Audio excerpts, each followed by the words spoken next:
Good morning, everyone. Welcome back to the kitchen table. Very short video and slight change in format from usual because I've just been finished reading a very interesting Forbes article. I'm just going to bring some edited highlights onto the screen for you, but I'll put a full link to the article in the description below. I just felt that this warranted letting you know about because there's some very interesting quotes in there.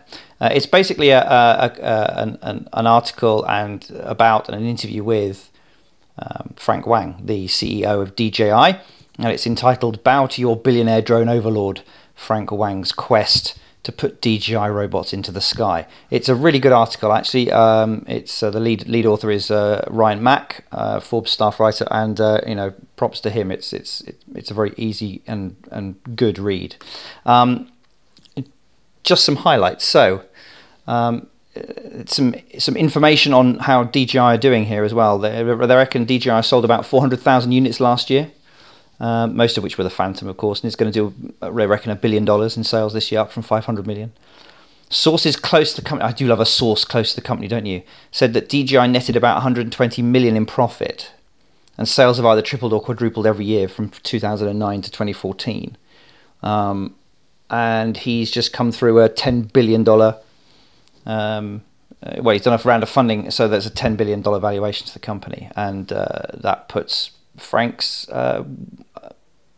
worth, if you like, in terms of shares at about 4.5 billion. So that's doing okay. And as one analyst said, DJI started the hobby, or started in the hobby market for UAVs, and now everyone is trying to catch up. Here's another interesting bit. They're talking about the competition. A formidable challenge is brewing in 3D robotics, led by Chris Anderson, staffed by laid-off DJI employees, amongst them former North American head Colin Gwynne, who accused the Chinese company of screwing him over and called 3D robotics the David to DJI's Goliath. Other interesting quotes. Really do read this article. It's very good, but here's a very interesting quote. Wang says he was a no-show at DJI's April launch of its new Phantom 3 in New York because, heavy quote here, the product was not as perfect as he expected. Read into that what you will. They're then talking about a bit about the history of DJI and Colin Gwynne of DJI North America. Those of us who were back in the day will remember the shenanigans. And as it says here, the relationship initially went well, and Wang remembers Gwynne as a great salesman whose ideas sometimes inspired me. He certainly was. He was a very good salesman. And then there's a great quote here about things starting to fall apart, and DJI's founder didn't like that Gwynne was taking credit for the development of the Phantom and was calling himself CEO of DJI Innovations, a title that still stands on his LinkedIn page. But interestingly, sources also say that Gwynne would often rush into setting up partnership agreements, particularly one with action camera maker GoPro, which would have been an exclusive camera provider for DJI's drones. Wang got cold feet in that deal and went against Gwynne's advice, subsequently angering GoPro, which now we know the background as to why all of a sudden on the Phantom 2 gimbals we went from using the Hero port and the all-in-one system that I've got on my original gimbal to having to use the USB connector.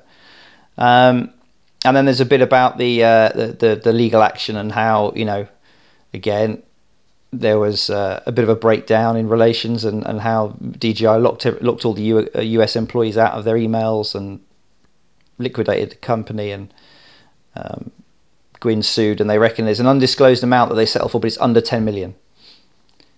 DJI disputes the figure but declined to give an actual amount. So there's a little bit of background there, but here's Colin again. Who says, there's a quote from Colin Gwynne, to say I had nothing to do with the Phantom would be hilarious, just as it would be to say I was the inventor of the Phantom would be hilarious, says Gwynne, who with many of his former colleagues joined 3D Robotics to take on the past employer. I thought that was quite a nice little quote. Going on to say that 3D Robotics is like starting to get some good funding and moving production to Shenzhen. And Gwynne, who is the company's chief revenue officer, is exploring same retail channels and developed a partnership to put GoPros. Wang dismisses their chances, sounding something like the big kid on the kindergarten playground. It's easier for them to fail, he says. They have money, but I have even more money, and I'm bigger and have more people. When the market was small, they were small, and I was small too, and I beat them. It's a very interesting insight, isn't it, into his ways of thinking.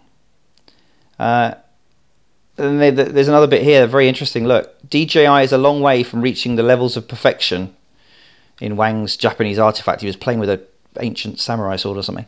The CEO openly acknowledges that his Phantom is not a perfect product, and that some models have been known to fly away from users because of software malfunctions.